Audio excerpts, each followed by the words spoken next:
अपनी मस्जिदों में जुमा का सेटअप सही कीजिए। अच्छा खतीब जो अच्छी तकरीर कर रहा हो, अच्छा बयान दे रहा हो, उसको खतीब बनाइए अपने गांव की मस्जिद का, जो तैयारी करके खुतबा दे। और उसके बाद अल्लाह ताला ने अगर आपको नवाजा है, और यकीनन नवाजा है, अगर आप अपना घर बना सकते हैं तो मस्जिदों में लेडीज का इंतजाम भी आप कर सकते हैं। आप लेडीज का इंतजाम कीजिए, पर्दे के साथ, उनकी अलग एंट्री हो, अलग दरवाजा हो, वो आए और जुमा की नमाज में जरूर वो शामिल हो, जुमा के खुतबे में जरूर वो शामिल हो। अल्लाह के नबी के दौर में औरतें अल्लाह के रसूल के पास आती और कहती हैं, गलबना अलैकर रिजाल, अय अल्लाह के नबी, मर्द हजरात तो बाजी मार ले गए। आपकी सारी तकरीर तो मर्दों के बीच में होती हैं, आप तो मर्दों को अपनी बातें सुनाते हैं। अय अल्लाह के नबी, हम औरतों की क्या गलती है? हमको दीन नहीं मिल रहा है, हमको दीन नहीं सुनाया जा रहा है। आपने फरमाया, क्या चाहती हो? कहा, अल्लाह के नबी, हफ्ते में एक दिन तो आप औरतों को खास तौर से नसीहत कीजिए।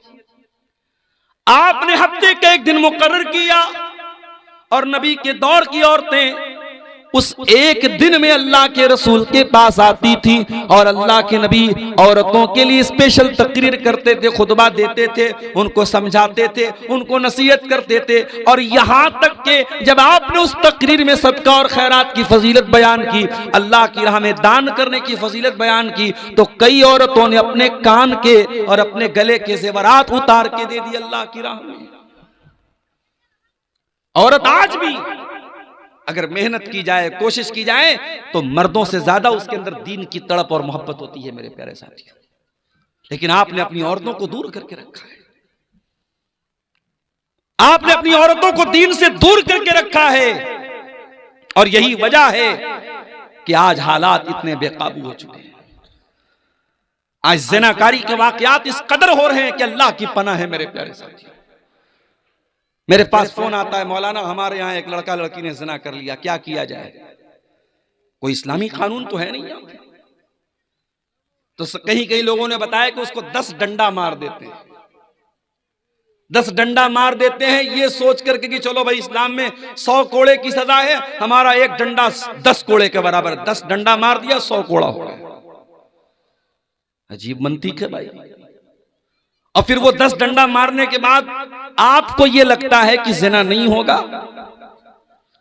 ज़िना को अगर रोकना है मेरे प्यारे साथियों, मैं बार बार अपनी तकरीरों में कहता हूं, आपको निकाह को आसान करना पड़ेगा।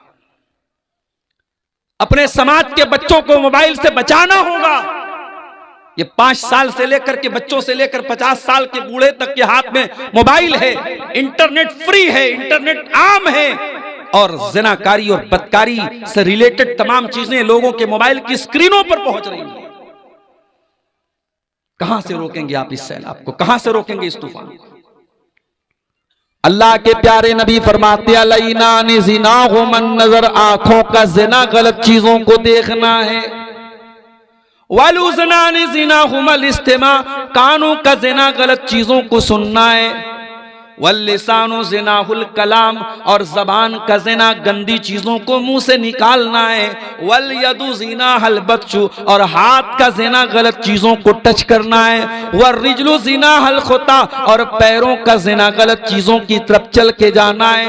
वल्क़ल्बु यहवा व यतमन्ना, और इंसान के दिल में गलत काम की ख्वाहिशात पैदा होती हैं, गलत ख्यालात पैदा होते हैं। वल्फर्जु युसद्दिक़ु ज़ालिका व युकज़्ज़िबुहु, और इंसान की शर्मगाह या तो उसकी तस्दीक कर देती है या तकज़ीब कर देती है। ज़िनाकारी के बढ़ते हुए रुझान की एक बहुत बड़ी वजह मेरे प्यारे साथियों, हमारा अपने कानों पर कंट्रोल करना नहीं है। आजकल मोबाइल से क्या क्या सुना जा रहा है। अभी मैं ट्रेन में आ रहा था, 2-4 लड़कियां, वो कोई गाना आया है, उस गाने की म्यूजिक मोबाइल में बड़े बड़े स्पीकर में बजा के, चश्मा पहन के सब सेल्फी ले रही हैं, स्नैपचैट बना रही हैं। मैं चुपचाप से नजर झुका के बैठा हूं, क्या बोलूं भाई। जो चीज ना ट्रेंड में आ जाए, जो चीज ना वायरल हो जाए, लोग उसी के पीछे दीवाने हो जाते हैं। ये गाने बजाने और म्यूजिक ये कोई नई चीज नहीं है मेरे साथ। अल्लाह ने इब्लीस को जब छूट दी थी तो इस बात की भी छूट दी थी, वस्तफ़्ज़िज़ मन इस्तताअत मिनहुम बिसौतिक, ऐ इब्लीस तू अपनी आवाज के जरिए मेरे बंदों में से जिसको चाहेगा तू गुमराह कर सकता है, मैं तुझको छूट दे रहा हूं।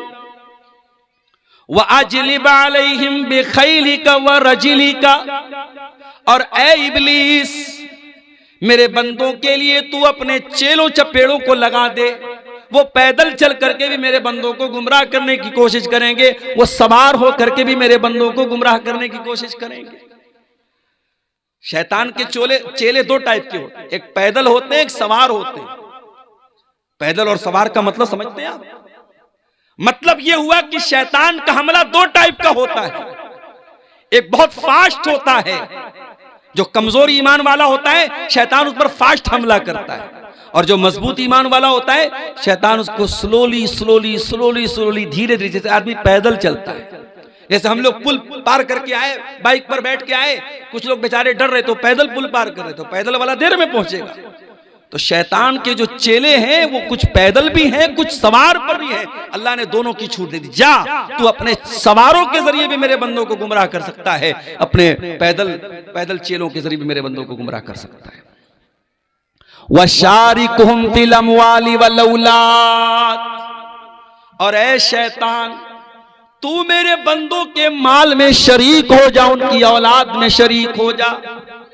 शैतान हमारे माल में कैसे शरीक होता है? हम हलाल कमाई के साथ साथ जब हराम कमाई करने लगे, जब गेमिंग का पैसा हमारे पास आने लगे, जब ड्रीम 11 का पैसा हमारे घर में आने लगे, जब हराम तरीके के सट्टे के पैसे, जुआ के पैसे, सूद के पैसे हमारे घर में आने लगे, तो शैतान हमारे माल में शामिल हो जाता है। और औलाद में कैसे शामिल होता है? कुछ उलमा ने लिखा जो हराम कब की औलाद होती है, जो वलदुज़ ज़िना होती है, जो ज़िना से जो बच्चे जन्म लेते हैं, शैतान उस औलाद में शरीक हो जाता है। और कुछ उलमा ने लिखा कि औलाद में शरीक होने का मतलब यह है इंसान जब बीवी से मुलाकात करे तो वो दुआ ना पढ़े जो अल्लाह के नबी ने सिखाई है। कितने लोगों को तो दुआ भी नहीं मालूम है, वो दुआ जो अल्लाह के नबी ने मियां बीवी को पढ़ने की तालीम दी है, उस दुआ को अगर इंसान न पढ़े तो भी शैतान शामिल हो जाता है। और औलाद की तरबियत में अगर इंसान कोताही करे, लापरवाही करे, जैसे आपके पास ताकत है अकीका करने की, आप अकीका नहीं कर रहे हैं, आप शैतान को शामिल कर रहे हैं अपनी औलाद। आप अपने बेटे को अच्छी तालीम से महरूम कर रहे हैं। बेटा मदरसे में पढ़ रहा था, अच्छा टैलेंटेड बच्चा था, लेकिन आपने चंद पैसों के लिए कि बेटा मेरा बड़ा हो गया है, 4 पैसा कमा के लाएगा, पढ़ाई छुड़ा दी उसकी, आप अपनी औलाद में शैतान को शामिल कर रहे हैं मेरे साथी। अल्लाह ताला ने शैतान को इन तमाम चीजों की छूट दी। ऐ शैतान तू आवाज के जरिए भी मेरे बंदों को गुमराह कर सकता है, और ऐ शैतान तू अपने चेलों के जरिए भी मेरे बंदों को गुमराह कर सकता है। ऐ शैतान तू मेरे बंदों के माल में भी शामिल हो सकता है, तू मेरे बंदों की औलाद में भी शामिल हो सकता है। ऐ अल्लाह इतनी बड़ी छूट तो तूने शैतान को दे दी, लेकिन शैतान के वायरस से बचने के लिए हमारे पास एंटीवायरस क्या है? ऐ अल्लाह शैतान के हमले से बचने के लिए हमारे पास एंटीबायोटिक क्या है? अल्लाह ने फौरन जवाब दिया, फरमाया इन्ना इबादी लैसा लका अलैहिम सुल्तान। ऐ शैतान कान खोल कर सुन ले, जो मेरे बंदे होंगे, जो मेरे बंदे होंगे उनके ऊपर तेरा कोई कंट्रोल नहीं होगा, मेरे बंदों पर तेरा कोई पावर नहीं चलेगा, तेरी कोई ताकत नहीं चलेगी। इसका मतलब यह हुआ कि शैतान के हमले से अगर बचना है तो एंटीवायरस क्या है? अल्लाह के बंदे बन जाओ।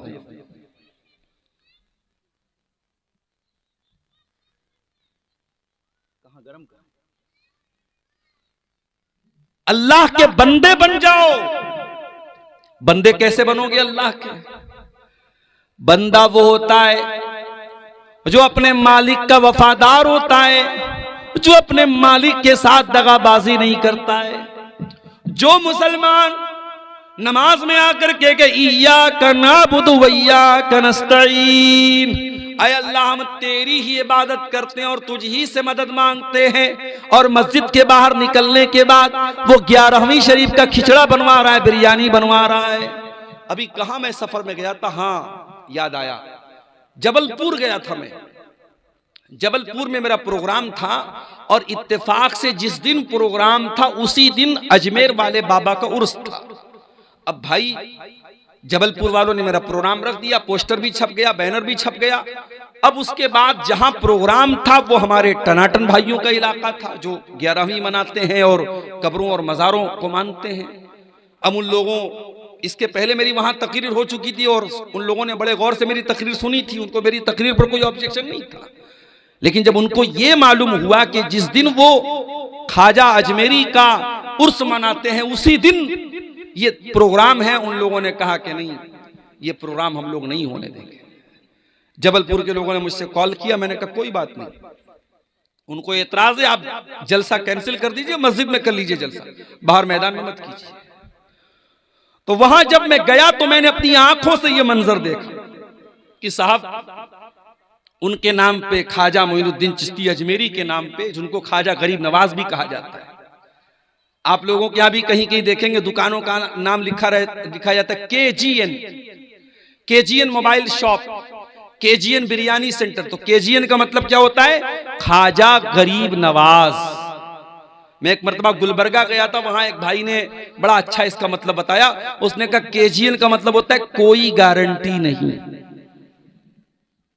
भाई जिसको अल्लाह पर यकीन है उसकी कोई गारंटी नहीं है। तो ये केजीएन लिखते ख्वाजा गरीब नवाज। किसको मानते हैं गरीब नवाज? हिंदुस्तान के एक बहुत बड़े पीर को, एक अल्लाह के वली को, जिनका नाम ख्वाजा मोइनुद्दीन चिश्ती अजमेरी है रहमतुल्लाह अलैह, जिनकी कब्र जो है वो अजमेर में है। और कितने मुसलमान हैं पूरी फैमिली के साथ, जैसे हज करने जाया जाता है, जैसे उम्रा करने जाते हैं, वैसे आप हमारे बनारस में और बिहार के बहुत सारे इलाकों में आप देखिए पूरी पूरी बस भर के जाते हैं, अजमेर बाबा के दरबार में जाते हैं। और वहां मैं तो गया नहीं हूं, अजमेर से गुजरा हूं, लेकिन मजार पे नहीं गया हूं।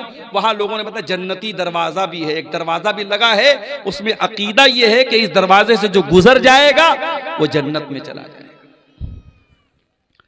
अय अजमेर में नकली जन्नती दरवाजा बनाने वालों, तुम जनाब मोहम्मद रसूलुल्लाह से बढ़ के तो नहीं हो गए। अल्लाह के प्यारे नबी तो कोई जन्नती दरवाजा बना करके नहीं गए। हाँ, आपने ये जरूर कहा तमन आतानी दखलल जन्ना, जो मेरी इताअत करेगा वो जन्नत में जाएगा। वमन आसानी फकद अबा, और जो मेरी नाफरमानी करेगा वो इनकार कर रहा है जन्नत में जाने से। आपने तो जन्नत की गारंटी नहीं दी थी अपने साहबा को। हाँ, आपने यहां तक फरमाया कि ऐ मेरी बेटी फातिमा तू कान खोल करके सुन ले, या सफिया बिन्त अब्दुल मुत्तलिब, ऐ मेरी फूफी सफिया तुम भी कान खोल करके सुन लो, या अब्बास अपने अब्दुल मुत्तलिब, ऐ अब्बास ऐ मेरे चचा तुम भी कान खोल करके सुन लो, ऐ मेरे खानदान के लोगों, ऐ मेरे कबीले के लोगों तुम कान खोल करके सुन लो, अनक़िज़ू अनफुसकुम मिनन्नार, अपने आप को जहन्नम की आग से बचा लो। फ़इन्नी ला उग़नी अन्कुम मिनल्लाहि शैया, मैं अल्लाह के अज़ाब के मुकाबले में तुम्हारी कोई मदद नहीं कर सकता। इस कायनात का आखिरी नबी अपनी बेटी से कह रहा है कि मैं तुम्हें अल्लाह के अज़ाब से नहीं बचा सकता। अपने चचा से कह रहा है कि मैं तुम्हें अल्लाह के अज़ाब से नहीं बचा सकता। और आज के ये लोग, इन्होंने जन्नती दरवाजे बना के रखे कि इस दरवाजे से जो गुजर जाएगा वो जन्नत में चला जाएगा। मुसलमानों, हमसे बड़ा दगाबाज और मक्कार कौन होगा? हमने अल्लाह ताला से जो वादा किया उस वादे को हमने तोड़ दिया है।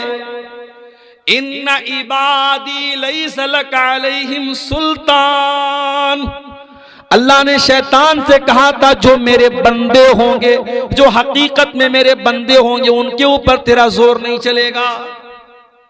हम तो शैतान के गुलाम बन गए। कोई शिर्क कर रहा है, कोई ज़िना कर रहा है, कोई चोरी कर रहा है, कोई बेईमानी कर रहा है, कोई भाई की जमीन पर कब्जा कर रहा है, कोई बहन की जायदाद खा रहा है। हम तो अपनी ख्वाहिशों के बंदे बन गए, हम तो रुपये पैसे के बंदे बन गए। हम अल्लाह के बंदे कहां बने मेरे प्यारे साथी?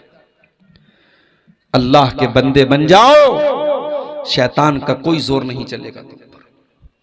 तो ये जो नाच गाना और म्यूजिक है जिसके जरिए आज हम अपने कानों को लज्जत पहुंचा रहे हैं, ये भी शैतान की बहुत बड़ी चाल है और समाज में जिना के फैलने की एक बहुत बड़ी वजह ये मोबाइल का गलत इस्तेमाल भी है। मेरे प्यारे साथी, इस मोबाइल ने एक काम और किया, वो इस्लाम जो एक गैर मर्द औरत को तन्हाई इख्तियार करने से मना करता है। आपकी लड़की जवान हो जाए, किसी गैर महरम लड़के के साथ, किसी गैर महरम मर्द के साथ तन्हाई इख्तियार करने की जवान लड़की को इजाजत नहीं है। और यह भी कान खोल करके सुन लो, लड़की जवान कब होती है? जरूरी नहीं कि 15 साल की हो जाए, 16 साल की हो जाए तब वो जवान होती है। जब लड़की बालिग हो जाए, जब शरीयत की नजर में लड़की बालिग हो जाए तो उसके ऊपर पर्दा करना फर्ज हो जाता है। एक बालिग लड़की को जो बुलूगत को पहुंच चुकी हो, जिसको मेंसेस आने लगे हो, जिसके ऊपर नमाज फर्ज हो चुकी हो, उस लड़की को किसी गैर मर्द के साथ तन्हाई इख्तियार करने की इजाजत नहीं है। यहां तक कि कुरान पढ़ाने वाला टीचर भी अगर है, उसके साथ भी आपकी लड़की अगर जवान हो चुकी है तो किसी मर्द टीचर के साथ तन्हाई इख्तियार करने की इजाजत नहीं है। साइंस पढ़ाने वाला, मैथ पढ़ाने वाला, इंग्लिश पढ़ाने वाला टीचर भी तन्हाई में आपकी बेटी को पढ़ा रहा है तो ये गलत है। आप फितनों को दावत दे रहे हैं, आप गलत काम को दावत दे रहे हैं। ये शरीयत कोई हमारी बनाई हुई शरीयत तो नहीं है, ये अल्लाह की शरीयत है, इसका कानून अल्लाह का बनाया हुआ है। और अल्लाह के रसूल फरमाते हैं, ला यख्लुवन्न रजुलुन बिइम्रातिन इल्ला वसालिसुहुम शैतान। खबरदार, कोई मर्द किसी औरत के साथ तन्हाई इख्तियार न करे क्योंकि तीसरा वहां पर शैतान होता है। आप ये सोच रहे हैं आपकी लड़की तो आपके घर में सो रही है, अपने बिस्तर पे सो रही है। नहीं नहीं, इंस्टाग्राम पे वो 20-20 लड़कों के साथ है, व्हाट्सएप पर 20-20 लड़कों के साथ है, फेसबुक पर 15-15 लड़कों के साथ वो चैटिंग कर रही है। आपकी लड़की अकेली होकर के भी अकेली नहीं रह गई सोशल मीडिया के दौर में।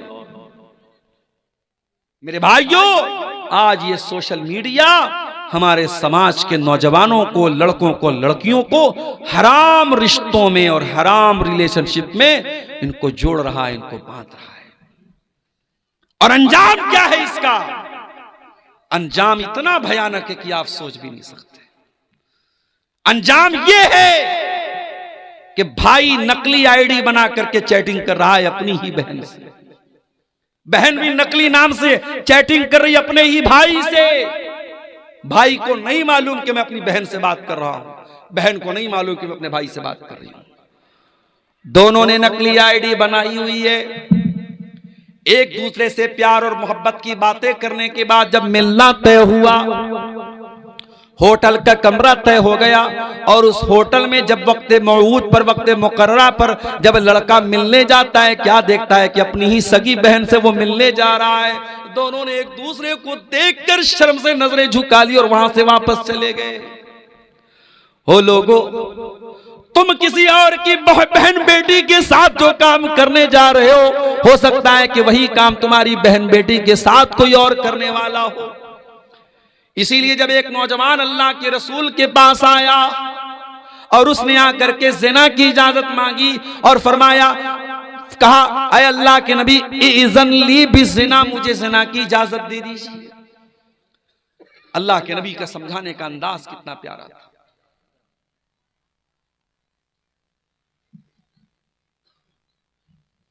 समझाने का अंदाज कितना प्यारा था अल्लाह के नबी का।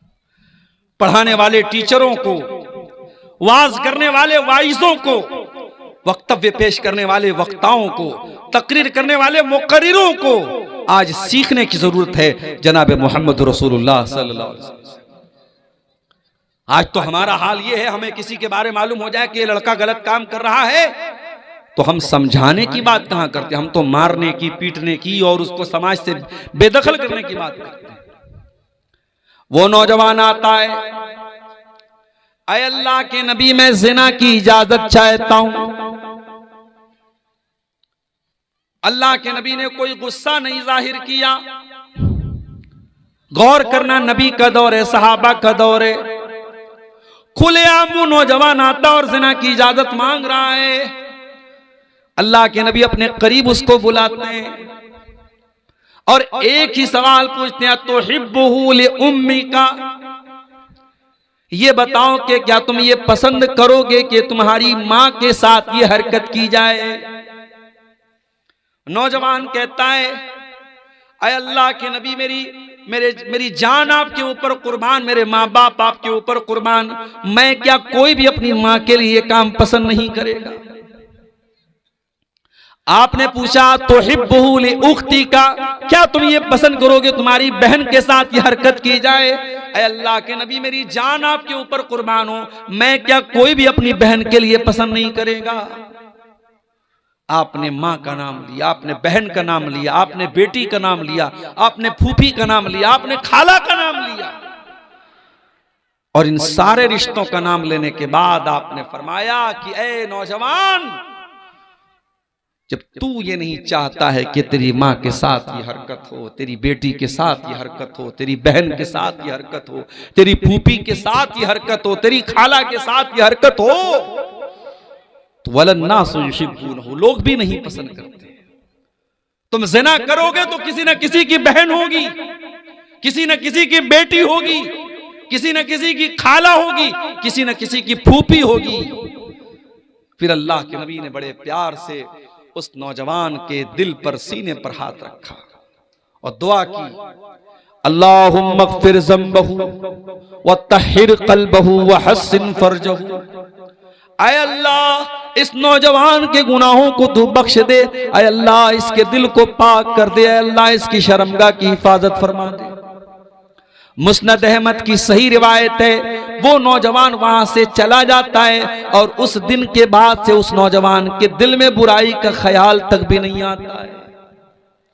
मेरे प्यारे साथियों, समाज को अगर गंदगी से बचाना है, समाज को ज़िनाकारी से बचाना है, तो ये सोच भी अपने अंदर डेवलप करनी पड़ेगी कि आज अगर हम किसी की बहन बेटी के साथ ये काम करेंगे तो कोई हमारे घर की दहलीज तक भी आएगा। इसीलिए अल्लाह जब कुरान में ज़िना का जिक्र करता है, फरमाता है वला तक़रबुज़्ज़िना, ऐ मेरे बंदो तुम ज़िना के करीब भी ना जाना, इन्नहु काना फ़ाहिशतन व साअ सबीला, इसलिए कि ये बहुत गंदा काम और बहुत बुरा रास्ता है।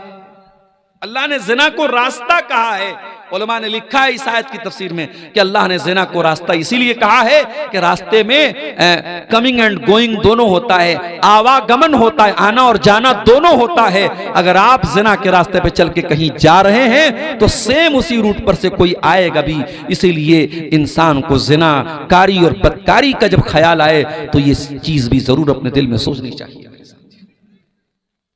मैं यहां जब इस गांव में आया, मदरसे के ऑफिस में जब मैं पहुंचा तो वहां कैमरा लगा हुआ था। मैंने प्रिंसिपल साहब से पूछा, सरी साहब से पूछा कि भाई ये कैमरा लगा है, तो उन्होंने कहा कि हाँ। इतना पिछड़ा इलाका और गांव है मगर माशाअल्लाह टेक्नोलॉजी अच्छी है, वाईफाई भी लगा हुआ है, कैमरा भी लगा हुआ है। अब आप पूछिए कैमरा क्यों लगा है ऑफिस में या मदरसे में, कैमरा क्यों लगा है? तो जाहिर है कि हमारे पास एक ही जवाब है, ये कैमरा सिक्योरिटी के लिए लगा है।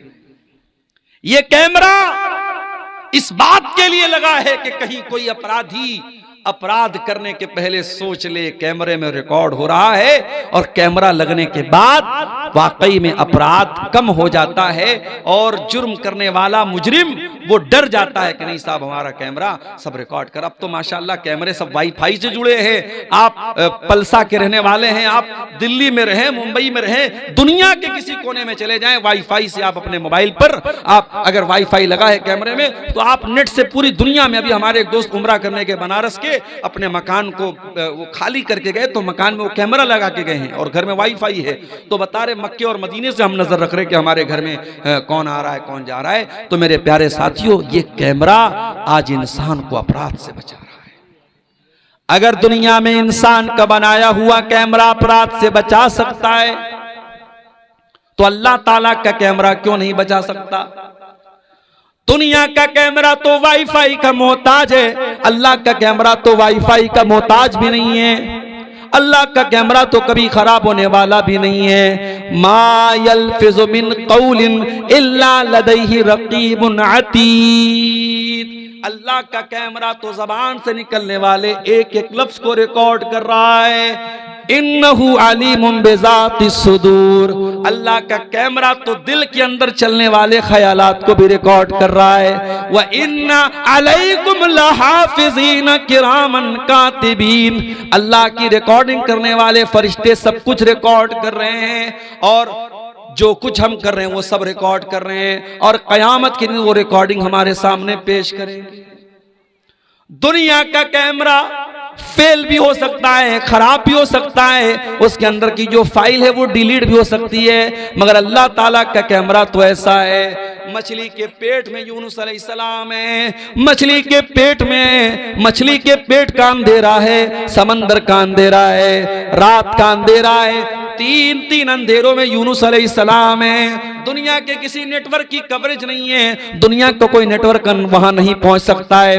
फनादा फिज़्ज़ुलुमात। मेरे अल्लाह की कुदरत तो देखो मेरे भाइयों, मेरे अल्लाह का पावर तो देखो। जब यूनुस अलैहिस्सलाम ने मछली के पेट में अल्लाह को पुकारा, तीन अंधेरों में अल्लाह को पुकारा, और क्या पुकारा?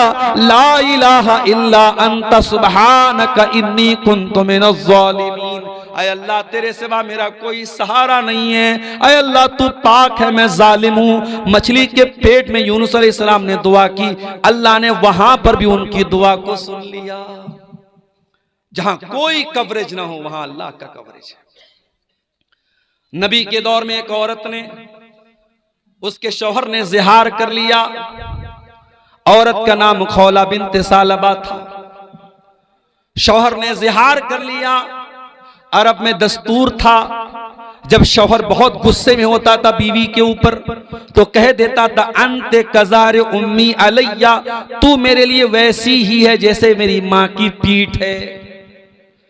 इसीलिए उलमा कहते हैं कि औरत अगर आपके निकाह में है, बीवी अगर है, तो बीवी को प्यार मोहब्बत में आप बाबू बोल दें, सोना बोल दें, जानू बोल दें, मगर बाज लोग बीवी को बेटा बोल देते हैं, नहीं बोलना चाहिए। या बाज लोग बीवी को मारे गुस्से, अरे मेरी माँ, ऐसा बोल देते, नहीं बोलना चाहिए। हालांकि बोलने से तलाक नहीं हो जाएगी, उस नियत से आपने नहीं बोला है, मगर ये अल्फाज भी इस्तेमाल नहीं करने चाहिए। अरब में क्या होता था, लोग अपनी बीवी को गुस्से में कह देते तो तू मेरी माँ की पीठ की तरह है, तो वो बीवी हराम हो जाती थी। दौरे जाहिलियत में यही कानून था कि अगर शौहर बीवी से ज़िहार कर लेगा तो बीवी हमेशा के लिए हराम। खौला बिन्ते सालबा कई बच्चों की मां थी, बूढ़ी हो चुकी थी, 40-50 साल उनकी उम्र हो चुकी थी। उनके शौहर ने उनसे ज़िहार कर लिया। शौहर शर्मिंदा हुए, सहाबा से जाकर के फतवा मांगा। सहाबा ने कहा, हमें जहां तक मालूम है आपने ज़िहार कर लिया, बीवी आपके ऊपर हराम हो गई। बड़े गौर से सुनना पलसा वालों, वो औरत चल करके अल्लाह के नबी के पास आई और आकर के कहती है, अल्लाह के नबी, अकल शबाबी, मेरे शौहर ने मेरी जवानी को, मेरा शौहर खा गया। मैं निकाह करके आई थी, जवान थी, आज अधेड़ हो चुकी हूँ, 50 साल मेरी उम्र हो चुकी है। अय अल्लाह के नबी, जवानी तो मेरी खा गया और आज बुढ़ापे में मुझसे ज़िहार कर लिया है, मैं छोटे छोटे बच्चों को लेकर के कहाँ जाऊंगी? अय अल्लाह के नबी, मेरे मायके में भी कोई नहीं है, मेरा कोई भाई बहन भी नहीं है, मैं कहाँ जाऊंगी, किसके दर पे जाऊंगी? नबी अकरम ने फरमाया, अय खौला बिन्ते सालबा, अगर तुम्हारे शौहर ने तुमसे ज़िहार कर लिया है तो मेरे पास तुम्हारा कोई सॉल्यूशन नहीं है, तुम अपने शौहर के ऊपर हराम हो चुकी हो।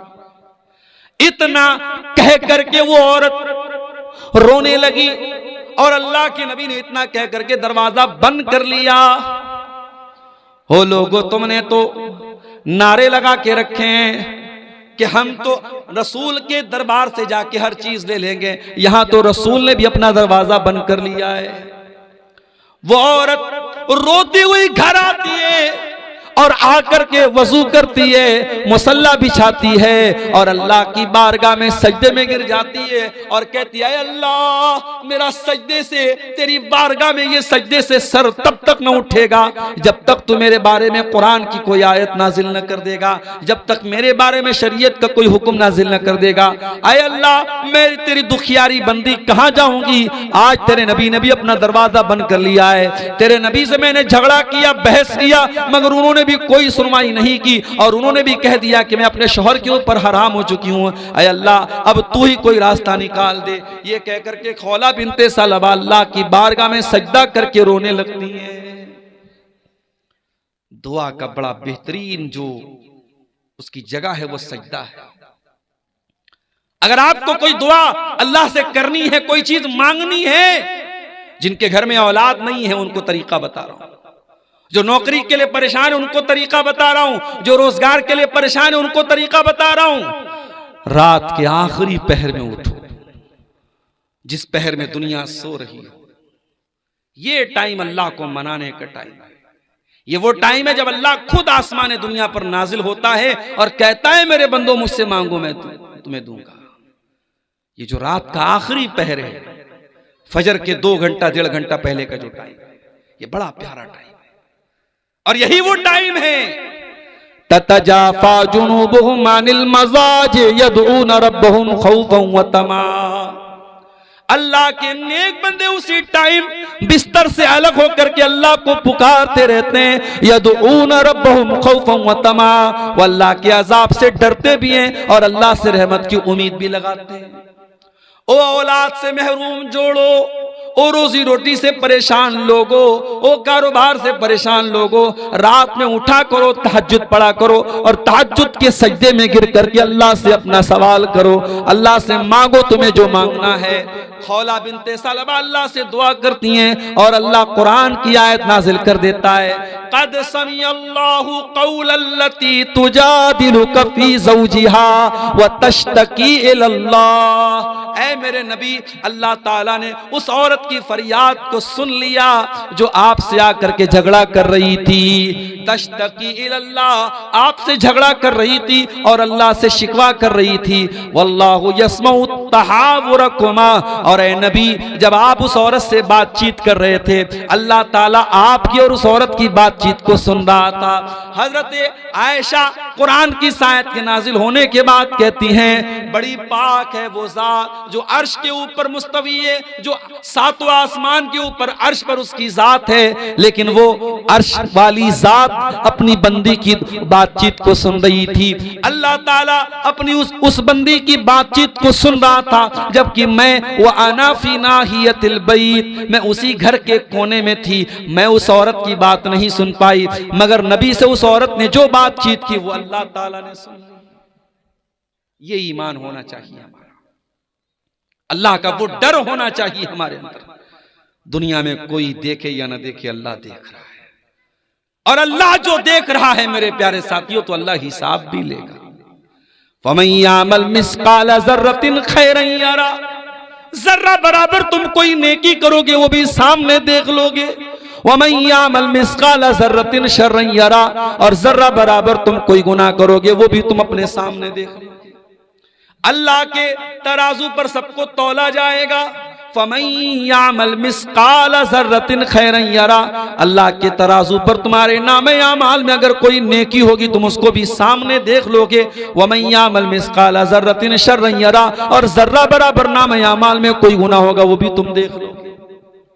अल्लाह के रसूल के पास एक सहाबी आए, आए अल्लाह के नबी, मेरे कुछ गुलाम हैं, बड़ी बदतमीजी मेरे साथ करते हैं, बड़ी नाफरमानी करते हैं, मैं उनको गाली भी दे देता हूं, कभी कभी मार भी देता हूं। आए अल्लाह के नबी, कहीं अल्लाह ताला क्या मेरी पकड़ तो नहीं होगी, कहीं मुझको सजा तो नहीं दी जाएगी? आपने फरमाया, ऐ मेरे सहाबी, तुम्हारे जो गुलाम तुम्हारी नाफरमानी करते हैं, तुम्हारे साथ जो बदतमीजी करते हैं, अल्लाह ताला के उसको भी तौला जाएगा। और तुम जो सजा देते हो उसको भी तौला जाएगा। अगर तुम्हारी सजा कम होगी और उनकी नाफरमानी ज्यादा होगी, कान लकल फजलू, तो तुम्हारा फायदा हो जाएगा। तुम्हें उनकी कुछ नेकियां मिल जाएंगी, तुम्हारे कुछ गुनाह उनको दे दिए जाएंगे। लेकिन ऐ मेरे सहाबी, अगर तुम्हारे गुलामों की बदतमीजी कम निकली, उनकी नाफरमानी कम निकली और तुम्हारी सजा ज्यादा निकली, तो फिर तुम्हारा नुकसान हो जाएगा और तुम्हारी कुछ नेकियां कम हो जाएंगी और उनके कुछ गुनाह तुम्हारे ऊपर लाद दिए जाएंगे।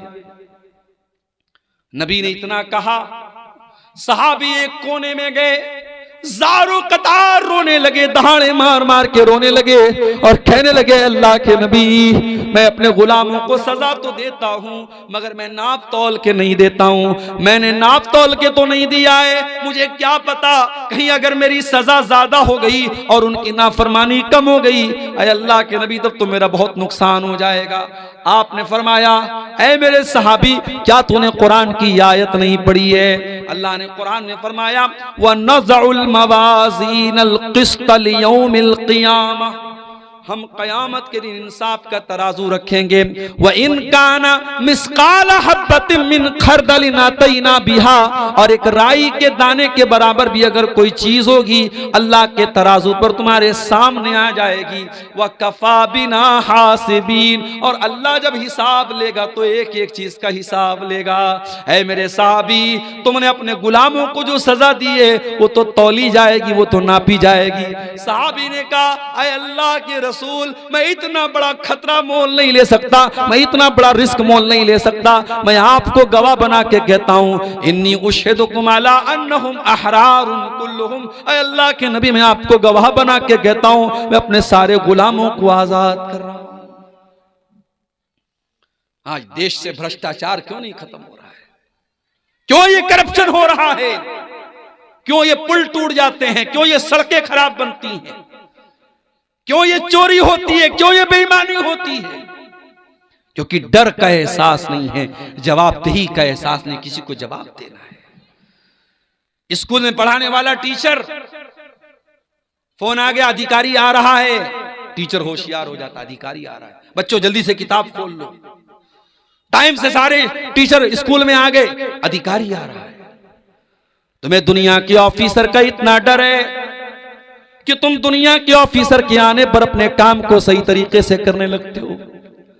काश है दुनिया वालों, तुमको अपने ऊपर उस जात का भी इतना डर पैदा हो जाए, उसकी पकड़ का भी इतना डर पैदा हो जाए, जो हर लम्हा तुम्हारे ऊपर नजर रखे हुए, जो तुम्हारी एक एक एक्टिविटी को जो जात देख रही है। मेरे प्यारे भाइयों, दुनिया में स्कूल में बच्चा फेल हो जाता है, स्टूडेंट फेल हो जाता है, उसका रिजल्ट उसको दिया जाता है। स्कूल में बच्चे के माँ बाप आते कहते, हमारा बच्चा तो बहुत अच्छा इम्तिहान दे के गया, आपने फेल कैसे कर दिया? स्कूल वाले कहते हैं, ठीक है, अपने आपके बच्चे की कॉपी निकलवा लेते हैं। बच्चे की कॉपी निकलवाई जाती है और कॉपी दिखा करके टीचर दिखा देता है, देख लीजिए आपके बच्चे ने क्या लिखा था और क्या उसको नंबर मिला है। ये दुनिया का एक सिस्टम है। कयामत के दिन का सिस्टम क्या होगा? अल्लाह फरमाता है, ओ मेरे बंदो कान खोल करके सुन लो, वकुल्ला इंसानिन अलज़मनाहु ताइरहु फी उनुक़िही व नुख़रिजु लहू यौमल क़ियामति किताबन यल्क़ाहु मंशूरा।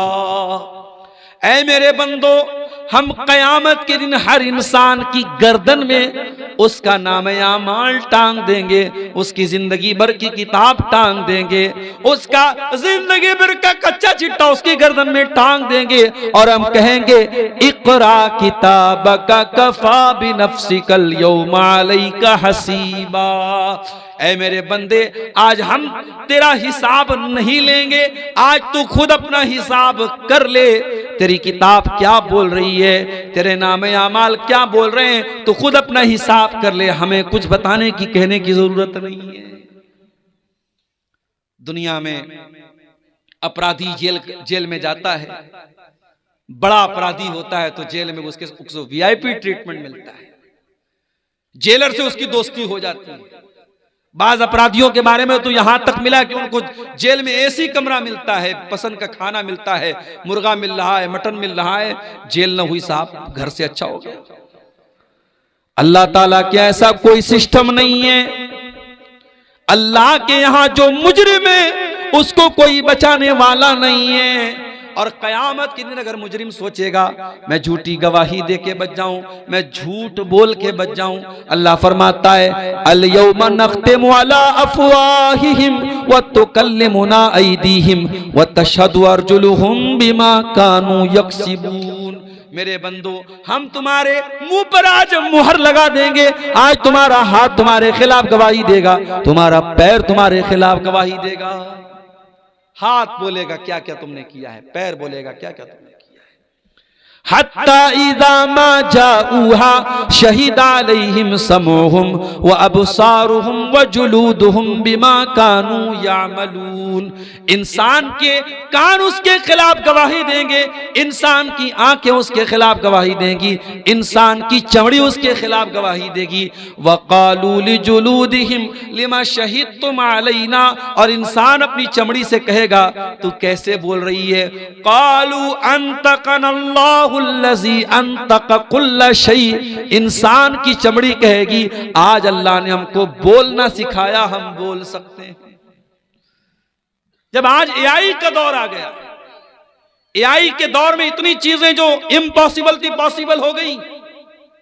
आप यहां बैठे हैं, यहां पलसा में बैठे, आपका फोटो मैंने यहां लिया है और उस फोटो को मैं वीडियो बना के ताजमहल के पास आपको पहुंचा सकता हूं, जामा मस्जिद के पास आपको पहुंचा सकता हूं। एआई के जरिए सब मुमकिन है। तो जब एआई के जरिए इंसान इतनी तरक्की कर सकता है तो वो अल्लाह जिसने इंसान को इतना दिमाग दिया है, मेरे प्यारे साथियों, कल कयामत के दिन वो अल्लाह तबारक व तआला हमारी चमड़ी को भी हमारे खिलाफ गवाह बना करके खड़ा कर देगा। अब जरा सोचो, हमारा हाथ हमारे खिलाफ गवाही दे रहा है, हमारे पैर हमारे खिलाफ गवाही दे रहे हैं, हमारी चमड़ी हमारे खिलाफ गवाही दे रहे हैं। मेरे प्यारे साथियों, इन तमाम चीजों से अगर हमें बचना है तो हमें फिर कुरान की उसी आयत की तरफ लौटना पड़ेगा जो खुतबे मसनूना के बाद मैंने पढ़ी थी। हमें अल्लाह के जिक्र से अपना ताल्लुक जोड़ना पड़ेगा। मैं ये नहीं कहता कि आप कारोबार ना करें, आप रोजी रोटी ना कमाएं, यकीनन बेशक आप खूब पैसा कमाएं, हमारे मदरसे नहीं चलेंगे अगर आप पैसा नहीं कमाएंगे, हमारी मस्जिदें बंद हो जाएंगी अगर आप पैसा नहीं कमाएंगे। आपका पैसा कमाना, दौलत कमाना ये बुरा नहीं है, मगर दौलत को सब कुछ समझ लेना ये बुरा है। इसीलिए अल्लाह ने हमें जो दुआ सिखाई कुरान में, रब्बना आतिना फिद दुनिया हसना व फिल आखिरति हसना व क़िना अज़ाबन नार। ऐ अल्लाह, हमको दुनिया में भी तू भलाई अता फरमा और आखिरत में भी हमको भलाई अता फरमा और जहन्नम की आग से हमको बचा ले। और इसीलिए अल्लाह ताला ने कारून जैसे पैसे वाले को नसीहत की, फरमाया वब्तग़ि फ़ीमा आताकल्लाहु दारल आखिरा। ऐ कारून, तुझको जो दौलत मिली, जो पैसा मिला, इस दौलत के जरिए तू आखिरत की तैयारी कर। वला तंसा नसीबक मिनद दुनिया, और दुनिया में जो तेरा हक है उसको तू मत भूल। दुनिया में जो तेरा हक है, जो हिस्सा है, उसको मत भूल, लेकिन आखिरत की तैयारी कर। मेरे प्यारे साथियों, हमारा जो बुनियादी मकसद होना चाहिए वो आखिरत की तैयारी होना चाहिए। दुनिया की ये 4 दिन की जिंदगी है, ये दगाबाज जिंदगी है, ये बेवफा जिंदगी है, ये धोखे का सामान है। इस दुनिया की जवानी हमेशा नहीं, इस दुनिया की ताकत हमेशा नहीं, इस दुनिया की खूबसूरती हमेशा नहीं, इस दुनिया की दौलत हमेशा नहीं। जिस दिन सांस टूटेगी, जिस दिन दिल की धड़कन बंद होगी, सब ठाट पड़ा रह जाएगा। जब लाद चलेगा बंजारा, न हमारी कफन में कोई जेब होगा, न हमारी कब्र में हमको कोई रोशनी करने वाला न होगा, न हमारे बच्चे हमारे साथ कब्र में उतरेंगे। सब हमें छोड़ के मिट्टी दे के हाथ झाड़ के चले जाएंगे। जब कब्र पर हमें लोग मिट्टी देंगे तो गोया कहेंगे लहद तक आपकी ताजीम कर दी, लहद तक आपकी ताजीम कर दी, अब आगे आपके आमाल जाने। अब यहां तक हमने आपकी इज्जत कर दी, कब्र में आपको लेके चले आए, कफना दिया, दफना दिया, अब आगे आपको फेस करना है। मेरे प्यारे साथियों, इसीलिए इन मदरसों को चलाओ, इन मदरसों को कायम रखो। इस दौर में ये मदरसे हैं जो बताते हैं कि अल्लाह कौन है, ये मदरसे हैं जो बताते हैं रसूल कौन है, ये मदरसे हैं जो बताते हैं दीन क्या है। कब्र में 3 ही सवाल पूछा जाएगा, तेरा रब कौन है, तेरे रसूल कौन है, तेरा दीन क्या है। और इन तीनों सवालों का जवाब दुनिया की किसी नॉलेज में नहीं मिलेगा, मिलेगा तो रब के कुरान में मिलेगा, मिलेगा तो मुस्तफ़ा के फरमान में मिलेगा। इसीलिए अल्लाह के नबी फरमाते हैं, जब बंदा मरने के बाद कब्र में जाता है और मुनकर नकीर उससे सवाल करते हैं, तेरा रब कौन है, तेरे नबी कौन है, तेरा दीन क्या है, और बंदा इन तीनों सवालों का सही जवाब देता है, तो फरिश्ता पूछता है कि तुझे इन तीनों सवालों का जवाब कैसे पता चला। तो बंदा कहता है, क़रा तो किताब अल्लाह, मैंने अल्लाह की किताब को पढ़ा था, फ़आमनतु बिही, मैं अल्लाह की किताब पर ईमान लाया था, वसद्दक़तु बिही, और मैंने अल्लाह की किताब की तस्दीक की थी। आज 31 दिसंबर की रात है और 12 बजने के बाद अभी 1 बज रहे हैं तकरीबन। पूरी दुनिया में इस वक्त जश्न मनाया जा रहा है। हैप्पी न्यू ईयर के नाम से हजारों लाखों रुपए के पटाखे छोड़े जा रहे हैं। आज शराबें पी जा रही हैं, आज ज़िनाकारियां हो रही हैं, आज बड़े बड़े पिकनिक स्पॉट पर लड़के लड़कियों को लेके घूमने फिरने गए हैं मेरे प्यारे साथियों। और ये सारे काम करने वालों में अपने आप को मुसलमान कहने वाले लोग भी शामिल हैं। हमें दूसरों से शिकवा नहीं है, हमें शिकवा है उनसे जो अपने आप को मुसलमान कहते हैं। और हमें इकबाल का वो शेर याद आता है, वज़ा में तुम हो नसारा तो तमद्दुन में हुनूद, वज़ा में तुम हो नसारा तो तमद्दुन में हुनूद। ये मुसलमान है जिन्हें देख के शर्माए यहूद।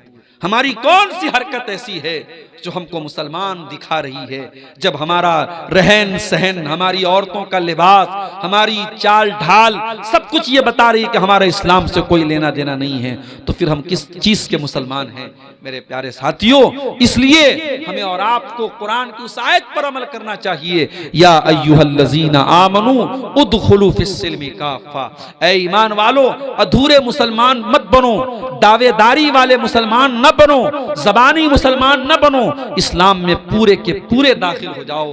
अगर इस्लाम को फॉलो करते हो तो तुम्हारे लिबास से भी पता चलना चाहिए कि तुम मुसलमान हो, तुम्हारी औरत के पर्दे से भी पता चलना चाहिए कि तुम मुसलमान हो, तुम्हारी औलाद के चाल चलन से भी पता लगना चाहिए कि तुम मुसलमान हो, तुम्हारे शादी ब्याह से पता लगना चाहिए कि तुम मुसलमान हो। आज कितने जगहों पर, कानपुर में अभी एक प्रोग्राम में मैं गया, बताया वहां लोगों ने मुसलमान की शादी में डीजे बज रहा है।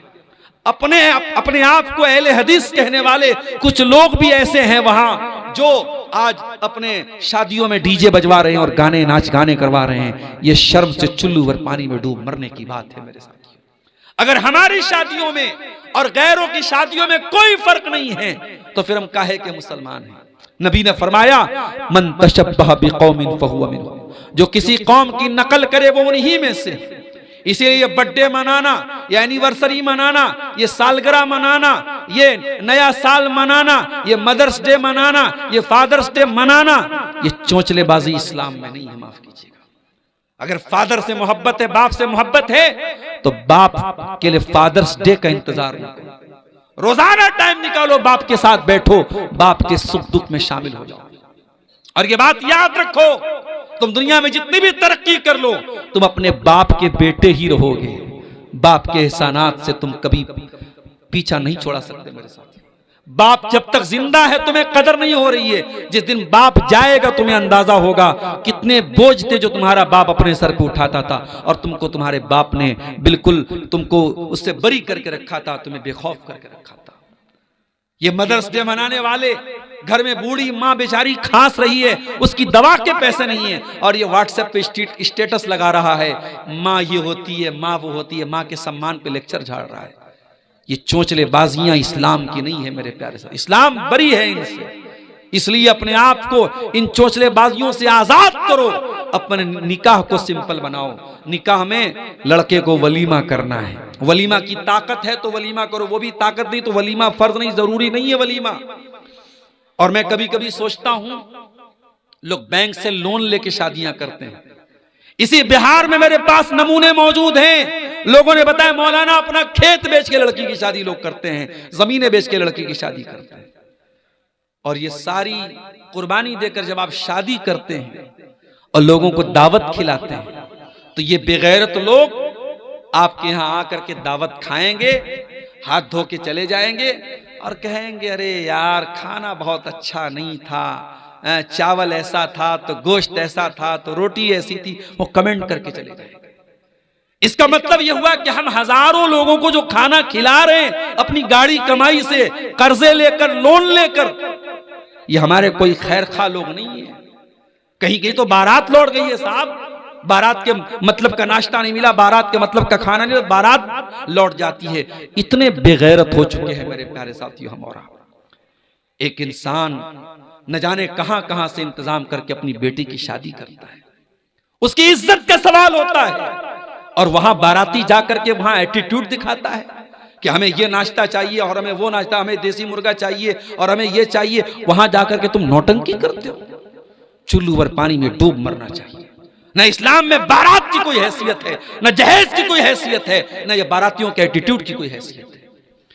नबी ने 9 शादियां, नबी की 9 बीवियां एक साथ थी।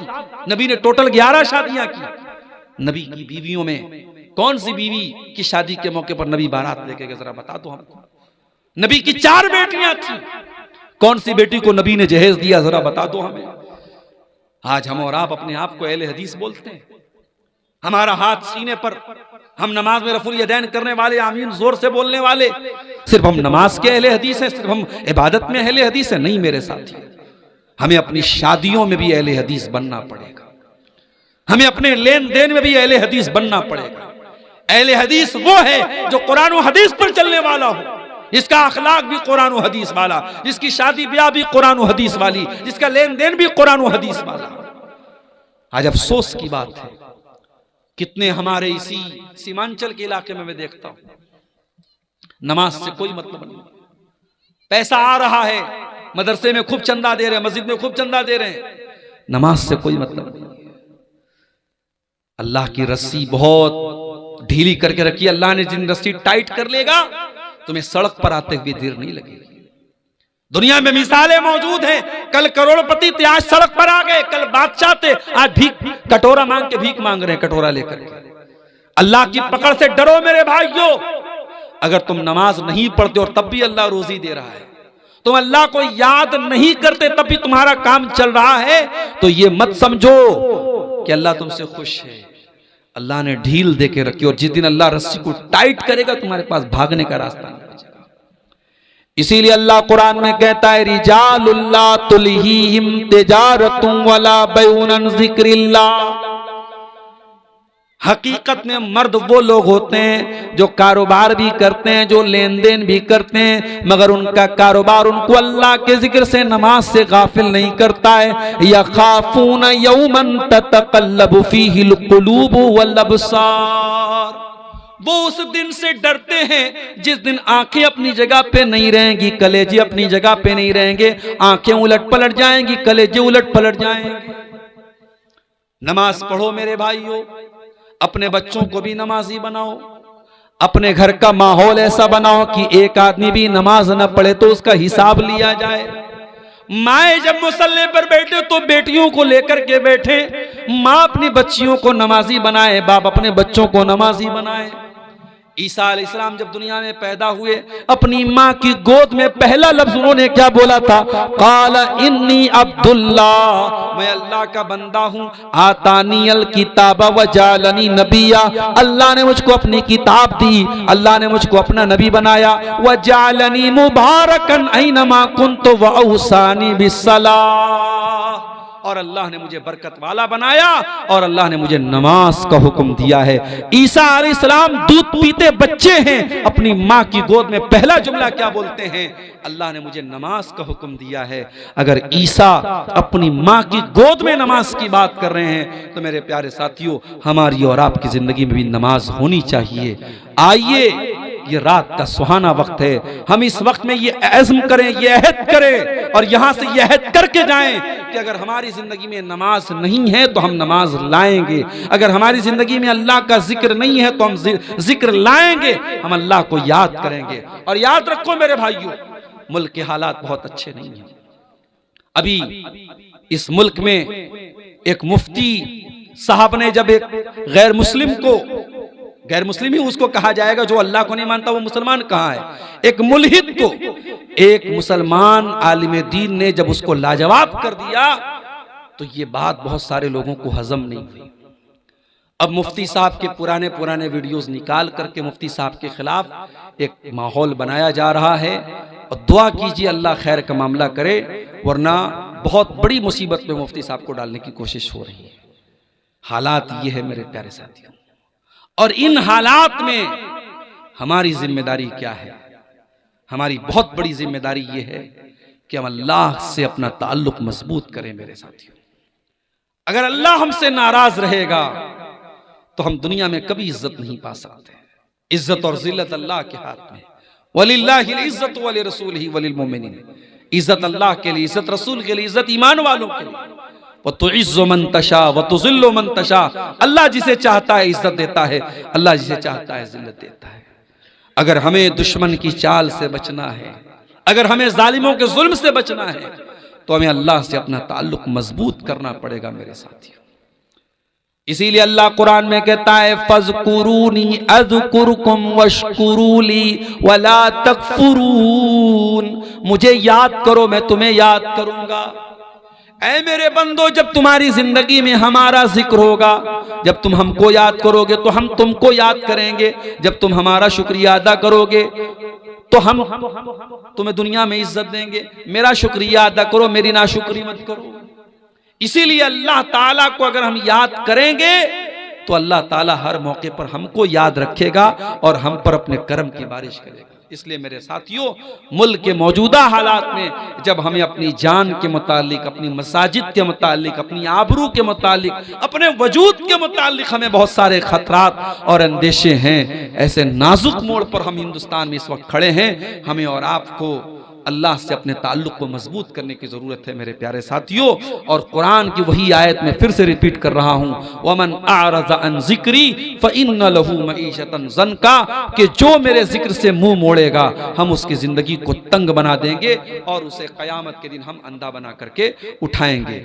मेरे प्यारे साथियों, जलसे के जिम्मेदारान ने मुझसे एक बात ये कही थी कि कुछ लोग अभी तक ऐसे हैं इस जलसे में जिन्होंने जलसे को ताउन नहीं किया है और वो आपके हाथ पे आकर के कुछ ताउन करना चाहते हैं। जलसे वालों ने मुझसे गुजारिश की थी कि बहुत पिछड़ा इलाका है और यहाँ इदारे के लिए ताउन की ज़रूरत है। ये इन्होंने भाई साहब ने अच्छा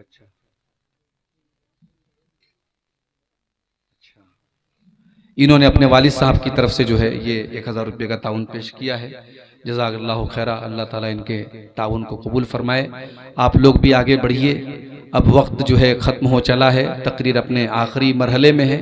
आप हज़रात आगे बढ़ें और जो लोग अभी तक इस मदरसे को ताउन नहीं किए हैं वो आगे बढ़ करके इस इदारे को ताउन दें। अल्लाह ताला आपके सदक़ात और खैरात को कबूल फरमाए। कुछ सवालात की बात थी, आए हैं क्या कुछ सवालात? दीजिए।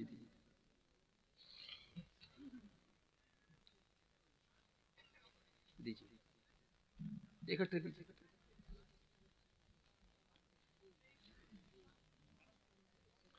कौन से मोजे पर मसा करना जायज है, तफसील के साथ वजाहत करें। देखिए, मोजा जो होता है वो एक तो जैसे मैं पहने हुए हूं, ये कपड़े का मोजा होता है, चाहे वो ऊनी मोजा हो चाहे वो कॉटन का मोजा हो, उसको अरबी में जौरबैन बोलते हैं। और एक मोजा होता है चमड़े का मोजा, उसको खुफ़ैन बोलते हैं। दोनों तरीके के मोजे पर मसा कर सकते हैं, जायज है। शर्त क्या है कि जितने हिस्से को पैर में धोना जरूरी है मोजा उतने हिस्से को कवर किए हो। आजकल ऐसा मोजा भी है, बिल्कुल छोटा सा मोजा होता है, उसमें टखना खुला रहता है, तो वो उस मोजे पर मसा सही नहीं है। टखना छुपा हुआ होना चाहिए, यानी जितने हिस्से को आप वजू में धुलते हैं पैर का, उतना हिस्सा कम से कम ढका होना चाहिए। और आप जब मोजा पहने हुए हो तो वजू करके पहने हुए हो। तो अब उस मोजे पर आप अगर मुकीम हैं, अपने घर पर हैं, तो एक दिन और एक रात, मिसाल के तौर पर आज अगर जोहर की नमाज के बाद आपने वजू करके मोजा पहना है तो कल अगले दिन आप जोहर तक उस मोजे को पहने आप मसा करके नमाज पढ़ सकते हैं। हाँ, अगर बीच में आप मोजा उतार देंगे तो फिर दोबारा आपको पैर धो करके फिर पहनना पड़ेगा।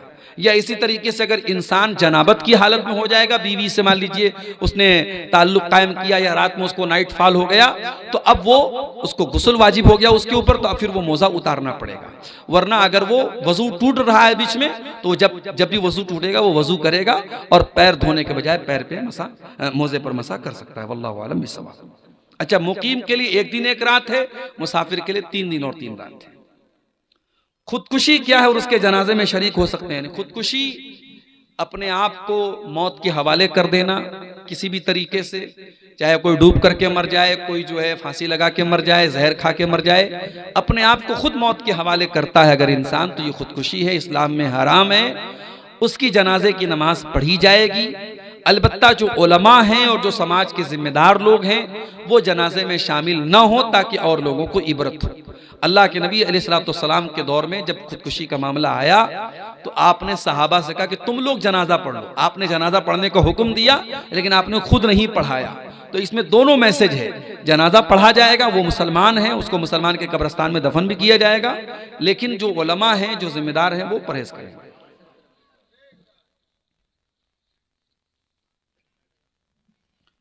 नमाज़े बाजमात मुक्तदी सूरह फातिहा के अलावा कोई सूरत पढ़े या नहीं? जरूरी तो सिर्फ सूरह फातिहा है। अगर आप इमाम के पीछे नमाज पढ़ रहे हैं तो जरूरी सिर्फ सूरह फातिहा है। अब अगर जैसे सिर्री नमाज है, जोहर की नमाज है, असर की नमाज है, तो उसमें आप इमाम के पीछे सूरह फातिहा के साथ कोई और सूरत भी पढ़ना चाहे तो पढ़ सकते हैं। लेकिन जो जहरी नमाज है, मगरिब, इशा और फजर, उसमें आपको इमाम के पीछे सूरह फातिहा पढ़ के खामोश रहना है और इमाम की तिलावत सुननी है। कादा के बाद आखिरी 2 रकातों में मुक्तदी और इमाम दोनों सूरह फातिहा के अलावा भी और कोई सूरह शामिल करें या ना करें? जो ज़्यादा राजे बात है, जो अल्लाह के रसूल सल्लल्लाहु अलैहि वसल्लम की जो आम सुन्नत थी वो यही थी कि बात की जो 2 रकातें हैं उसमें सिर्फ सूरह फातिहा पढ़ी जाए। लेकिन कभी अल्लाह के रसूल उसमें कोई सूरत भी पढ़ लेते थे तो पढ़ सकते हैं, लेकिन आम तरीका अल्लाह के नबी का यही था कि आप उसमें सिर्फ सूरह फातिहा पढ़ते थे, जो तीसरी और चौथी रकात होती है। मियाँ बीवी में से कोई ज़िना करे और फिर उनमें से किसी को पता चल जाए, उनमें से कोई एक दूसरे को अपनी गलती बता दे, तो मियाँ या बीवी उसकी वजह उस वक्त क्या करे? देखिए, शरीयत में ऐसे मौके पर अगर शौहर बीवी के ऊपर शक कर रहा है या उसने ज़िना करते हुए देखा है, मान लीजिए, या बीवी मान लीजिए इकरार ही कर लिया कि मैंने ज़िना किया है, लेकिन इस्लाम में किसी के सिर्फ इकरार कर लेने से तो मसला हल होता नहीं है, या किसी पर इल्जाम लगा देने से मसला नहीं हल होता। इस्लाम में ज़िना एक बहुत बड़ा क्राइम है और उसके लिए 4 गवाह की जरूरत है। तो इस्लाम में एक तरीका बताया गया लिआन का। अगर शौहर औरत पर इल्जाम लगा रहा है ज़िना का और औरत इनकार कर रही कि मैंने नहीं किया है, तो ऐसे मौके पर इस्लाम में लिआन का हुक्म है। लिआन में क्या होता है कि मर्द जो है वो 5 बार कसम खाता है। 4 बार वो अल्लाह की कसम खा के कहता है कि मैं सच बोल रहा हूं, इस औरत ने गलत काम किया है, और 5वीं बार वो कहेगा कि अगर मैं झूठ बोल रहा हूं तो मेरे ऊपर अल्लाह की लानत हो। और फिर औरत भी 5 बार कसम खाएगी, 4 बार कसम खाएगी कि आदमी झूठ बोल रहा है, और 5वीं बार वो कसम खाएगी कि अगर मैं झूठ बोलूं तो मेरे ऊपर अल्लाह की लानत हो। तो ये उस सूरत में है जब शौहर बीवी पर इल्जाम लगा रहा हो और बीवी इनकार कर रही है। लेकिन सवाल में ये पूछा गया कि ज़िना किया है किसी ने, और ये बात बीवी को पता चल गई या बीवी ने किया था शौहर को पता चल गई, तो देखिए, अगर बीवी ने ये काम किया है और उसको अपनी गलती का एहसास है और शौहर उससे मोहब्बत करता है, उसको रखना चाहता है, तो उसको एक मौका देना चाहिए, उससे तौबा इस्तिग़फ़ार करवाए और आइंदा जिंदगी में पक्के अज़्म के साथ कि आइंदा वो ये काम नहीं करेगी, उसको अपने निकाह में रख सकता है। और इसी तरीके से अगर शौहर ने ये काम किया है और उसको भी एहसास है तो अल्लाह ताला से तौबा कर ले। और जहां तक अगर अल्लाह ताला ने आपके गुनाह पर पर्दा डाला है तो आपके अपने गुनाह की नुमाइश करने की जरूरत नहीं है। आप अल्लाह ताला से तौबा कर लीजिए, ये आपके और अल्लाह के बीच का मामला हो जाएगा और यहाँ एक दूसरे को कोई सजा देने का कोई मामला नहीं है और निकाह दोनों का बाकी रहेगा। क्या मरहूम के लिए कुरान खानी करना जायज है या नहीं? कुरान का सवाब किसी और को पढ़ के बख्शना, ट्रांसफर करना, इसका कोई सबूत नहीं है। आप जिंदगी में भी किसी को कुरान पढ़ के ट्रांसफर नहीं कर सकते। दुआ कर सकते हैं आप, लेकिन मैं तिलावत करूं और आपको उसका सवाब ट्रांसफर करूं, इसका कोई तरीका कुरान और हदीस से साबित नहीं। तो जब जिंदगी में साबित नहीं है तो मरने के बाद भी साबित नहीं है। मरे हुए इंसान की तरफ से आप सदका कर सकते हैं, उसकी तरफ से अगर उसका रोजा छूटा था तो रोजा पूरा करेंगे आप। अगर उसकी हज की ताकत की और उसने हज नहीं किया था या हज की ख्वाहिश थी, किसी मजबूरी की वजह से हज नहीं कर पाया, तो आप उसकी तरफ से हज कर सकते हैं। शर्त यह है कि आप अपना हज कर चुके हों। लेकिन कुरान पढ़ने का कोई सबूत नहीं है, लिहाजा कुरान नहीं पढ़ा जाएगा। वल्लाहु आलम बिस्सवाब। आदमी किसी ऐसी जगह है जहां मस्जिद नहीं है और अजान की आवाज भी नहीं पहुंचती है, तो क्या आदमी वहां खुद अजान दे के नमाज पढ़ेगा? हिंदू अक्सरियत वाले इलाके में, उस सूरत में देखिए, अल्लाह के नबी की कुछ हदीसों से यह पता चलता है कि अगर इंसान सहरा में है, बयाबान में है, अकेला है, दूर दूर तक कोई नहीं है, वहां भी नमाज का टाइम है तो वो अजान दे के नमाज पढ़े। तो उस हदीस से तो यही बात समझ में आती है जो सवाल में पूछा गया कि अगर इंसान ऐसी जगह है जहां मस्जिद नहीं और अजान की आवाज नहीं आ रही है, तो वहां पर वो अजान देगा और नमाज पढ़ेगा। लेकिन ये अजान देना फर्ज और वाजिब नहीं है। अगर उसकी बस्ती में आसपास में कहीं अजान हो रही हो तो काफी है, वो बगैर अजान के भी नमाज पढ़ सकता है। लेकिन अगर अजान की आवाज कानों तक नहीं आ रही तो खुद अजान दे के नमाज पढ़े तो ज्यादा बेहतर है। और अगर हिंदू अक्सरियती इलाका है और मुल्क का माहौल आप देख रहे हैं, अगर वहां अजान देने से किसी किस्म के फितने का अंदेशा है तो वो खामोशी के साथ इकामत कह करके नमाज पढ़ ले, इंशाअल्लाह कोई हरज की बात नहीं है।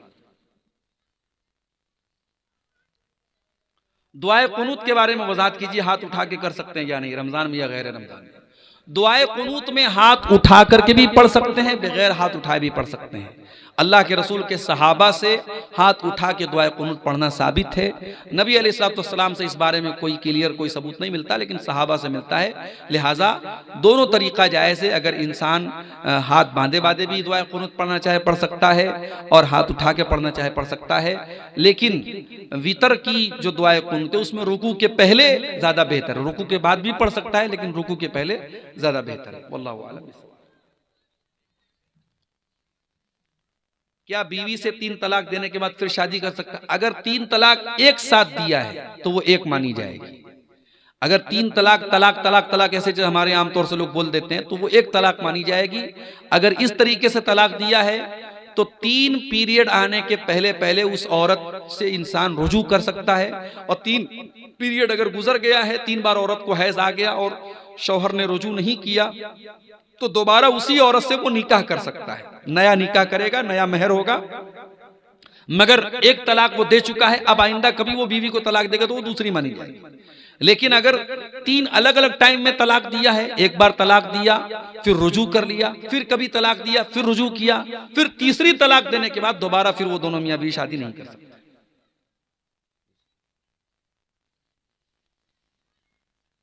गैर मुस्लिम के लिए भलाई की दुआ कर सकते हैं? कर सकते हैं। गैर मुस्लिम की भलाई के लिए दुआ कर सकते हैं, हिदायत के लिए भी दुआ कर सकते हैं, है ना। उसके लिए सिर्फ मगफरत की दुआ नहीं कर सकते। जब तक वो गैर मुस्लिम है मगफरत की दुआ नहीं करेंगे। उसकी हिदायत के लिए, उसकी भलाई के लिए। कोई गैर मुस्लिम आपका दोस्त है, वो कारोबार कर रहा है, ठीक है भाई अल्लाह तुम्हारे कारोबार में बरकत दे, ऐसा बोल सकते हैं, कोई हर्ज की बात नहीं। जहेज लेना नाजायज है, लेकिन फिर भी लड़की वाले दे तो क्या ले सकते हैं? देखिए, जो चीज गलत है सो गलत है। आप जहां तक मुमकिन हो उसके खिलाफ डटिए, मना कीजिए। और नाजायज तो नहीं इसको उलमा कहते हैं, जहेज लेना कोई नाजायज नहीं है, बस ये एक ऐसी रस्म है, रिवाज है, जिसकी वजह से शादी एक बोझ बन गई, खासतौर से लड़की के बाप के लिए। तो आप अगर ले रहे हैं, डिमांड कर रहे हैं तो बहुत गलत है। और अगर आपने इनकार किया और फिर भी लड़की का बाप दे रहा है और आपने ले लिया है तो ये हराम और नाजायज नहीं है। लेकिन अगर इसी तरीके से हर आदमी लेता रहेगा तो बंद कैसे होगा? इसलिए जहां तक मुमकिन हो इसका विरोध करना चाहिए और नहीं लेना चाहिए। वजू की हालत में नाखून काटने से वजू टूटता है या नहीं? नहीं, नाखून काटने से वजू नहीं टूटता। मियां बीवी पूरे नंगे हो करके आपस में मुलाकात कर सकते हैं, कोई हरज की बात नहीं है। लेकिन पर्दे का एहतमाम का तकाजा यह है कि इंसान मुकम्मल तरीके से बिल्कुल बेलिबास न हो। इंसान अगर अपने हाथों से, आजकल जैसे बाज नौजवानों में जो बुराई एक बड़ी आमतौर से पाई जाती है, अपने हाथों से वो जो गलत काम करते हैं उसके बारे में सवाल किया, उसका कफ़ारा क्या है? उसका कोई कफ़ारा नहीं है। इंसान अल्लाह ताला से तौबा इस्तिग़फ़ार करे और आइंदा इस काम के न करने का पक्का इरादा करे, बस यही इसका कफ़ारा है। दाढ़ी का साइज बनाना कैसा है? जैसे दाढ़ी का छीलना गलत और हराम है, दाढ़ी का साइज बनाना भी गलत है। दोनों बराबर नहीं है। जो एकदम दाढ़ी नहीं रखता वो ज्यादा बड़ा गुनाह कर रहा है, लेकिन जो दाढ़ी को यानी सेटिंग कर रहा है और छोटी कर रहा है तो वो भी गलत कर रहा है। अल्लाह के नबी से दाढ़ी के सिलसिले में जो हदीस मिलती है वो कि दाढ़ी को उसके हाल पे छोड़ दिया जाए। नमाज की हालत में उंगली चटकाना कैसा है? गलत है, मना किया गया हदीस में। एक रकात वाली वित्र की नमाज में सूरह फातिहा के बाद कितनी सूरत पढ़नी चाहिए और कौन कौन सी? सूरह फातिहा के बाद आप कोई भी सूरत पढ़ सकते हैं एक रकात वाली वित्र में। बेहतर है कि आप सूरह इखलास पढ़ लें, कुल हुवल्लाहु अहद, जो अल्लाह के नबी तीसरी रकात में पढ़ते थे, वही एक रकात में आप वही पढ़ लीजिए। और आपको इख्तियार है, आप चाहें तो उसके अलावा भी कोई सूरत पढ़ सकते हैं। वजू करने के बाद शर्मगाह देखने से वजू टूटता है या नहीं? शर्मगाह देखने से वजू नहीं टूटता है। शर्मगाह को बगैर कपड़े के हाथ लगाने से वजू टूटता है। अगर डायरेक्टली कोई शर्मगाह को हाथ लगाएगा तो उसका वजू टूट जाएगा। क्या फर्ज नमाज के बाद या पहले सुन्नतें नहीं पढ़ने से गुनाह होगा? गुनाह तो नहीं होगा। फर्ज तो इंसान के ऊपर जो फर्ज नमाजें वही हैं, लेकिन सुन्नतें जो अल्लाह के नबी पाबंदी से पढ़ते हैं, इसको हम सुन्नतें मुअक्कदा कहते हैं, अगर ये इंसान इसको लगातार छोड़ेगा तो ये अल्लाह के रसूल की मोहब्बत के खिलाफ है, आपकी सुन्नत पर अमल के खिलाफ। अगर आपको नबी से मोहब्बत है तो नबी की सुन्नतों से भी मोहब्बत होनी चाहिए। और जिन चीज़ों को अल्लाह के नबी ने पाबंदी से किया है उनको हमें पाबंदी से करना चाहिए। इसलिए सुन्नतें रवातिब जो हैं, जो सुन्नतें जिनको हम कहते हैं, उनको नहीं छोड़ना चाहिए। क्या कब्रिस्तान में जाके माँ बाप के लिए दुआ करना जायज़ है? बिल्कुल जायज़ है, मगर कोई दिन मत मुतय्यन कीजिए, कोई टाइम मत फिक्स कीजिए। आप कभी भी कब्र पे जाके दुआ कर सकते हैं। और हाँ, कब्रिस्तान जाकर के दुआ करना जरूरी नहीं, आप घर में बैठ के भी दुआ कर सकते हैं, मस्जिद में बैठ के भी दुआ कर सकते हैं। किसी के दिमाग में ये ना रहे कि हम कब्रिस्तान जाएंगे तभी दुआ होगी, लेकिन कभी कभी कब्रिस्तान जाना चाहिए, जा सकते हैं। वलदुज़ ज़िना या बिन्तुज़ ज़िना से शादी करना जायज़ है या नहीं? जायज़ है। उस बेचारे की तो कोई गलती नहीं, उसके माँ बाप उसके गुनाह के जिम्मेदार हैं, उसकी कोई गलती नहीं। मदरसे में जो सदका आता है उसमें किसका हक होता है? हॉस्टल वाले बच्चे का होता है या जागीर वाले बच्चे का होता है? देखिए, हॉस्टल या जागीर से मतलब नहीं है। मदरसे में जो सदका आता है, अगर वो मदरसा दीनी तालीम दे रहा है और उसमें ज्यादातर गरीब बच्चे पढ़ रहे हैं तो वो तमाम लोगों पर वो पैसा खर्च हो सकता है। हाँ, अगर उसमें कुछ ऐसे बच्चे हैं जो मालदार घर के हैं तो उनको खाने वगैरह का जो पैसा है वो देना चाहिए। बाकी मदरसे की पढ़ाई पर, बच्चों के तालीम पे जो पैसा खर्च हो रहा है तो सदका का पैसा खर्च हो सकता है, कोई हरज की बात नहीं है। ज़कात का पैसा भी उस पर खर्च हो सकता है, क्योंकि अल्लाह ताला ने ज़कात के जो मसारिफ बयान किए हैं उसमें एक वफ़ी सबीलिल्लाह भी है। तो फ़ी सबीलिल्लाह में बहुत सारे उलमा का ये कहना है कि मदारिस भी आते हैं, दीनी इदारे भी आते हैं, क्योंकि यहाँ पे दीन की तबलीग होती है। तो दावत और तबलीग के ताल्लुक से जितनी चीज़ें हैं वो सब फ़ी सबीलिल्लाह में आती हैं, लिहाजा उस पर सदका और ज़कात की रकम खर्च कर सकते हैं। क्या अपनी कमाई से अपना अकीका दे सकते हैं? अगर माँ बाप ने किसी वजह से नहीं किया तो आप दे सकते हैं, कोई हर्ज की बात नहीं है। क्या बकरा के बदले में कोई बड़ा जानवर दे सकते हैं? कुछ उलमा ने इजाज़त दी है बड़े जानवर की, लेकिन कोई मजबूत दलील नहीं है उसकी। हदीसों से जो बात साबित है वो छोटे जानवर की साबित है, लिहाजा बेहतर और औला यही है कि इंसान छोटे जानवर का, भेड़ा हो या बकरा हो, उसी का अकीका दे। बड़े जानवर के अकीका का कोई मजबूत दलील उसकी मिलती नहीं है। गाँव में फितरा इकट्ठा करके नमाज अदा करने के बाद तकसीम करते हैं, क्या ये सही है? कुरान और हदीस की रोशनी में जवाब दें। बेहतर ये है कि आप उसको नमाज के पहले ही तकसीम कर दें, इसलिए कि अल्लाह के नबी ने बड़ी सख्ती के साथ कहा है कि फितरा जो है वो हमें ईद की नमाज के पहले पहले निकालना है, और आप उसको जमा करके बाद में तकसीम करें तो ये मुनासिब बात नहीं है। उसको जो भी हकदार है पहले ही वहां दे देना चाहिए, चाहे वो इस्तेमाल बाद में करे, लेकिन दे देना चाहिए उसको पहले ही। नमाज जनाजा में तकबीर के साथ रफुल यदैन करें या ना करें? दोनों साबित है। जनाजे की नमाज में आप तकबीर के साथ रफुल यदैन कर भी सकते हैं, नहीं भी कर सकते हैं, दोनों का सबूत मिलता है। पहला बच्चा और दूसरे बच्चे के बीच में अगर 1 साल 2 साल का वक्त लिया जाए तो उसका हलाल तरीका क्या है? देखिए, अगर बच्चों के बीच में गैपिंग आप इसलिए रखते हैं ताकि भाई बच्चों को जैसे 2 साल तक दूध पिलाने की मुद्दत शरीयत ने बताई है, या बीवी की जो सेहत है वो इस लायक नहीं है कि 1 साल के बाद फौरन बच्चा पैदा हो, तो उस सूरत में जब बीवी की सेहत का मसला है या बच्चे की परवरिश का मसला है तो 2 बच्चों के बीच में गैपिंग रखी जा सकती है। उसमें वो तमाम तरीके अपनाए जा सकते हैं जिसमें हमल को जाया ना किया जा रहा हो। अगर हमल प्रेगनेंसी होने के बाद गर्भ धारण होने के बाद उसको डिस्ट्रॉय किया जाता है तो वो गुनाह है, हराम है। उसके पहले के जो प्रोसेस हैं, आप लोग समझदार हैं, डॉक्टरों से मिल करके मशवरा करके आप उस पर अमल कर सकते हैं, उसमें कोई हर्ज की बात नहीं है।